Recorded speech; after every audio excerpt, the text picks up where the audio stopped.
People who know Ramsgate will remember that this is where the vehicles came on and off the ferries. It's more than a decade since the last cross-channel ferry set sail from this berth at the Port of Ramsgate. It's obviously the most eye-catching piece of infrastructure we've got. It's also going to be the most expensive and it's mothballed. So it's Hopes to restart a ferry service here stalled when no commercial port operator could be found to take on the job.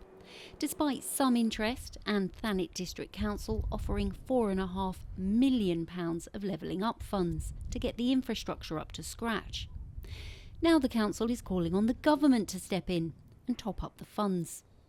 Why do you think the government should really care what we do with this long empty port here in Ramsgate? We all know that there's a congestion problem around Dover, so there is a real opportunity here for this to come back on stream as a port. I think it's a strategic opportunity for the country. The difficulty is crystallising that opportunity. That requires investment in the infrastructure, and that infrastructure is beyond Thanet District Council on its own. And if the government wants growth, here's an opportunity. So really it's over to you, to the Chancellor.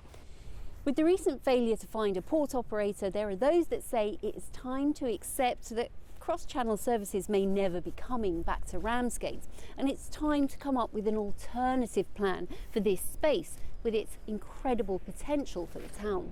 The world has moved on, and it's time that Thanet District Council and Ramsgate moved on and took advantage of a fabulous asset potentially that is a nightmare liability and a white elephant. Let's stop the nonsense and squandering money and report after report looking for fantasy ferries that just aren't there.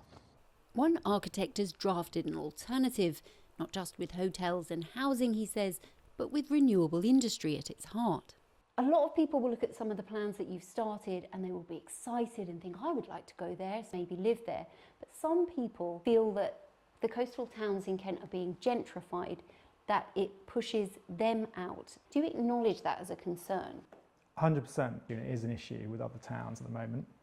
You can see that firsthand, and I think it's really important, and it's what we kind of advocated for, is that this growth happens, if it does happen, that it starts by creating high-skilled jobs. So harnessing that in energy and renewable technology, so people who are growing up in this community can stay here. With various options being floated, would the people of Ramsgate like to see cross-channel services return? If it was commercially viable, bringing jobs and opportunities in the district around here, fine, but it's proven not to be commercially viable. Yeah, I think they should come back, definitely.